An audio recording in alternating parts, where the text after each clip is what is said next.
ماں کے بغیر گر قبرستان ہے، جانوروں میں خواہش پائی جاتی ہے لیکن عقل نہیں، فرشتوں میں عقل ہوتی ہے لیکن خواہش نہیں پائی جاتی، انسان میں دونوں چیزیں پائی جاتی ہے، انسان میں عقل بھی ہے اور خواہش بھی ہے۔ اگر انسان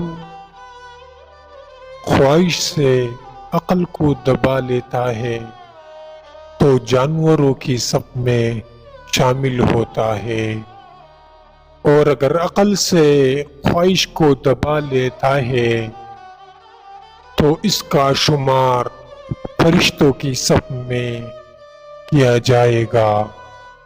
اللہ کی راہ بظاہر کانٹوں سے بھری پڑی ہے مگر در حقیقت دولت اور سکون سے بھری پڑی ہوئی ہے۔